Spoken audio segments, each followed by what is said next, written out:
both doing today? Doing Great. great, John. Thank you, John. That's amazing. So today we're going to be talking about the documentary Don't Turn Your Back on Friday Night. Super amazing documentary and a great story as well. Going off the bat, I wanted to ask Mike, what inspired you to bring this story to the world, and how you got to meet Ike through the process? For sure. Well, I met Ike in 2013 through a real good friend of mine, and he actually is the editor, co-director, and co-writer of the film Michael O'Brien, guy I'd worked with making a lot of documentaries and television series in the past. And he'd known Ike for a long time, and he's like, you love this guy. He's an amazing musician. You got to come hear him. Went and saw Ike perform at this band, the Ike Riley Assassination. Tremendous show. They just blew the doors off. I'm like, how are these guys not any bigger? It doesn't compute in my world. Time passed. I producing stuff. Actually, you used him as talent in a few pitches I did. They ended up not coming to fruition, but a lot of other stuff did. And stayed a fan. Kept going to shows all along the way. And I was at a show in 2018, and I knew the footage I had. I knew the footage Ike had. And I'm like, he should be bigger. More people should know about him. And so I said, hey, Ike, I want to do a doc on you. He's like, whatever. I'm not interested. So I did a whole pitch, right? Just like I pitch all my shows, did a whole pitch. Gave him the pitch. He's like, still not interested. So it took me 9 months to wear him down. Finally, he's like, okay, fine, whatever. If you can get the money. Well, it only took me 6 weeks to get the money because his fans who have means believed in what I believe in, and that he deserves a bigger audience. And so they got on board. We got on board. COVID hit. We weren't able to start right away, but we had all this archive to go through. So it was great because Michael O'Brien was able to kind of really sift through all this archive. Shot a bunch of interviews in 2021. Edited the bulk of 2022, took it to festivals, and fared real well in 2023. Wow, that's amazing. And I wanted to ask you, how was it that, how do you feel that it's like Mike mentioned, 9 months, keep going, giving you the pitch of like, hey, look, like let's do this. How does it feel that the pitch came in, everything came through? We have the documentary is going to release this month. And as well, you got your record label and you are being seen worldwide. How does it feel that you got your chance as an artist to go big? Well, a lot of that stuff hasn't happened yet, so I don't know, I like your forward thinking. I would love our band to get the recognition it deserves. And we'd like to, we have lots of new music that we're recording and that's being released. And so, I'm cautiously optimistic that more people will see the band. And more importantly, I hope people enjoy the movie. Mike and Michael O'Brien, the other director, worked really hard on it. There's a lot of humiliating footage in there of me that I hope, if you're going to be out in public, you might as well, with all your flaws, it'd be nice, if there was a benefit to it.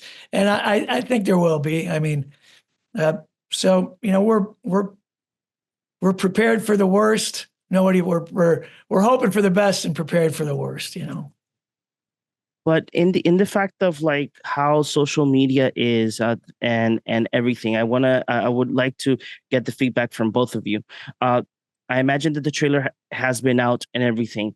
How has been the feedback in regards to the band on your side, Ike, and Mike on your side? What has been the feedback, at least from the trailer of this film? Go ahead, Mike. Okay. I mean, certainly good feedback on the trailer. For me, one of the telling things was we did 2 screenings, almost test screenings. One was at the University of Notre Dame, where I went to school, took it back, showed it to 200 people there in a theater who frankly didn't know Ike and his work. And we had a tremendous response in the room. And frankly, after the fact, I got a lot of email feedback after the fact, talking about how they were moved at seeing it and how as an artist, it really spoke to them and they loved the story. We took it up to Minneapolis for a benefit screening up there, kind of a sneak peek thing. And he's got a big audience up there. And the fun thing where there was, they knew his music, they knew him, and a lot of Minneapolis is in the film. And so that room was really electric. And it was great to get that feedback kind of in the room and see the excitement, and also affirming for me that what I find interesting and why I wanted to do the film, other people responded to, right? It spoke to them just as the way Ike's music really kind of spoke to me and gave me, the cause to do the film. And Ike, how has been the general feedback on the band? And that now that people have probably the people that got to see it earlier, have you received more feedback, like in regards to like more fans or people getting into your band's music more than before? I think so. I think once the movie's actually released, we'll see some real. But we got 70,000 views on our trailer, and there's a lot of excitement about people wanting to see the film. It's hard for me to gauge this close because the film really it doesn't come out till August 27th. We're going to do some live premieres with band performances in Chicago, Denver, Cleveland, Minneapolis, Fort Wayne, and some other cities. The excitement for those premieres is high in our world. So, it's all encouraging, John. Okay. And wanted to ask you, Ike, you've been at least in documentary states that you've been doing this for a long time with your band, and a lot of the most common wording in the documentary is that a lot of the people said the same thing, that if he was in his 20s, he could have been bigger, but he could be bigger now. And throughout the documentary, I got to listen to your music, and then when I finished it, I listened to your band's music, and I actually would agree that it's really interesting that you have not gotten bigger now. But why do you think that your music is still not recognized how it should be?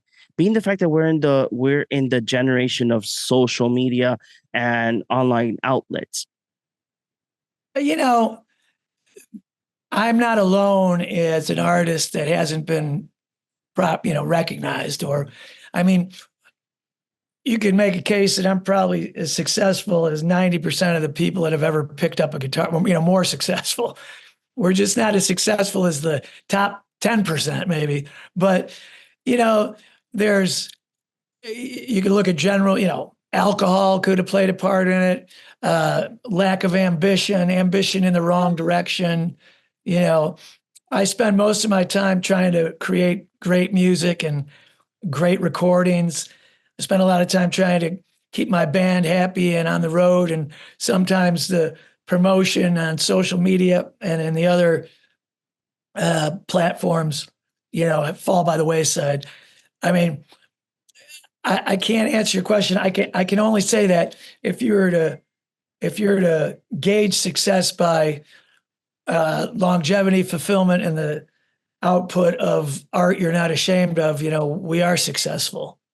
But, to your point, I hope this film brings us, greater success and it makes us, brings awareness to music fans that like this kind of music, And how was it working with Mike, with Michael?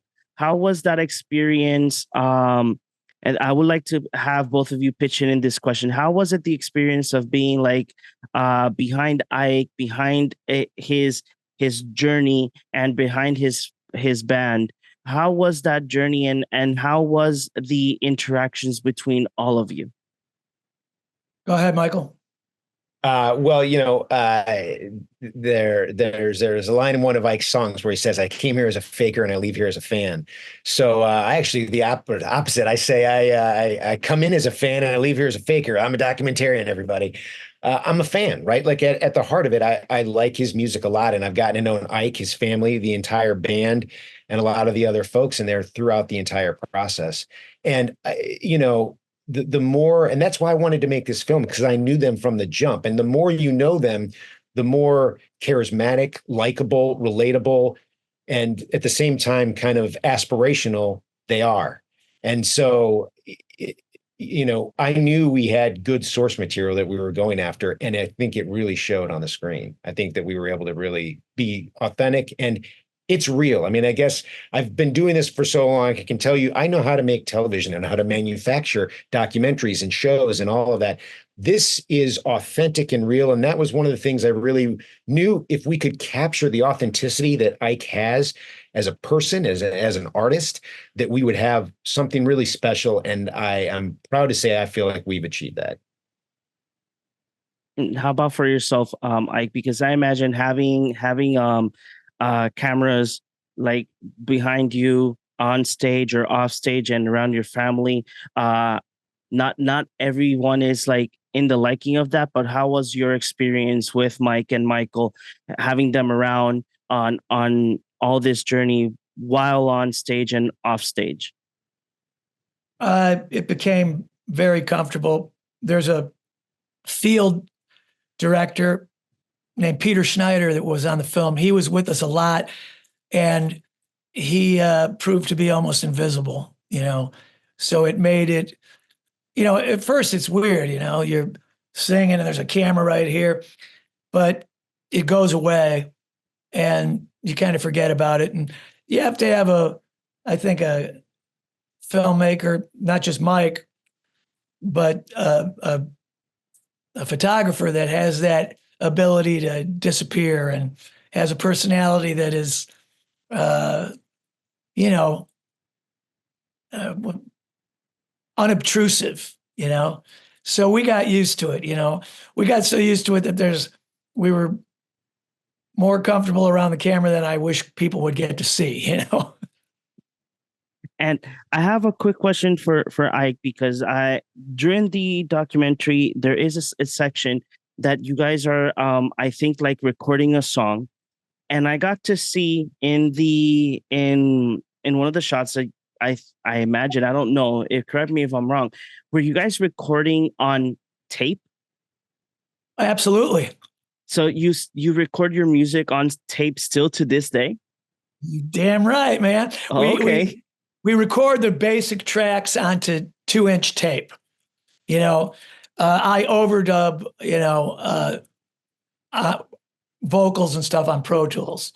But if you've heard there's nothing like that analog sound, you know. I mean, I would say 95% of the stuff that we've released has been recorded onto 2-inch tape. Okay. Yeah, the reason why I asked, because I am one that loves Vintage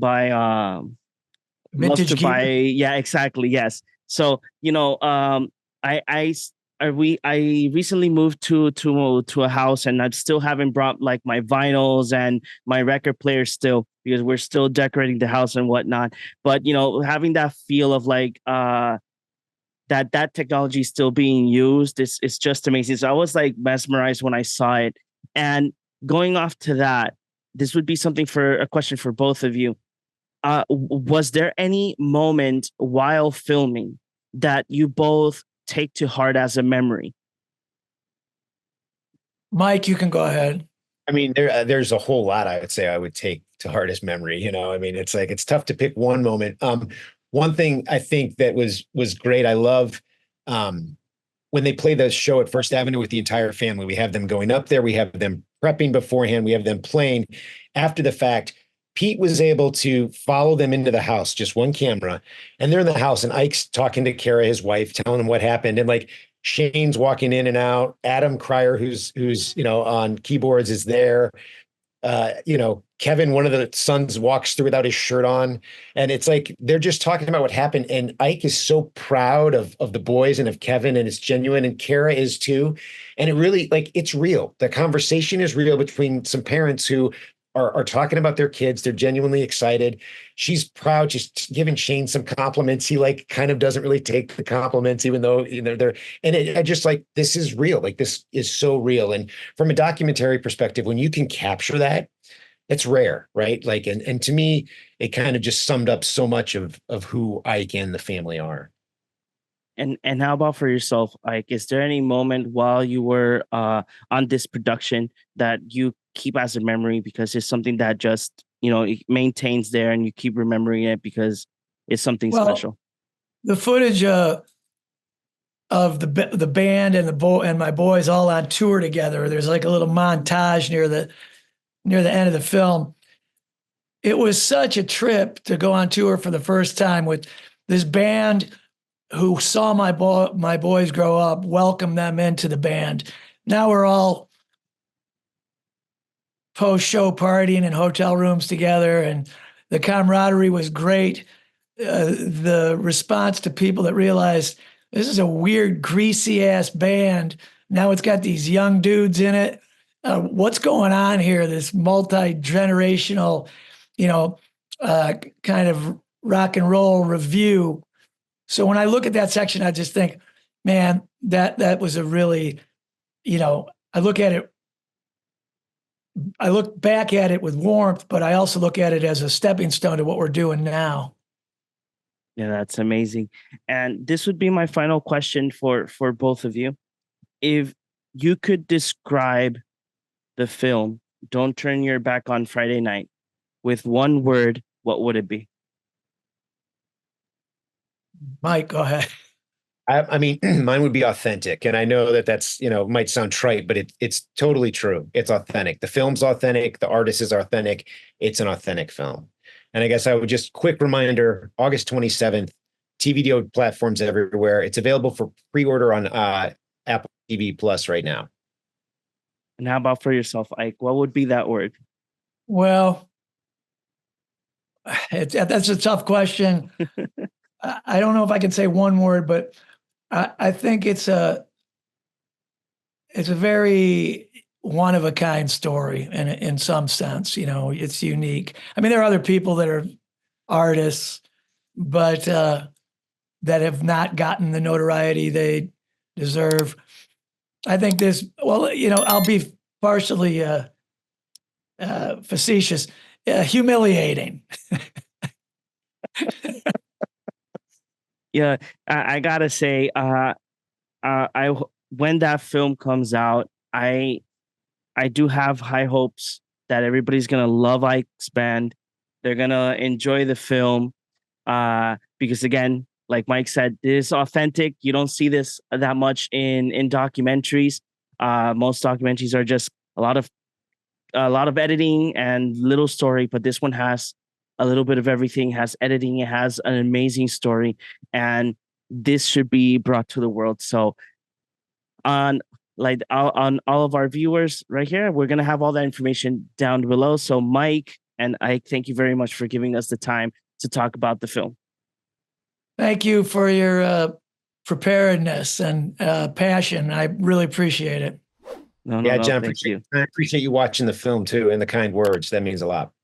No, thank you, because again, I am one that loves to see these type of stories come out. Let it be in a documentary form or in a a short film form, and these stories are supposed to be told as well, because everybody has a story. And Ike, your story, I hope that it not only touches bases on more fans and more people to get into the band, but as well you as an artist is an inspiration for myself and others when they get to see the film. Thank you very much. Thank you so much. Bye-bye.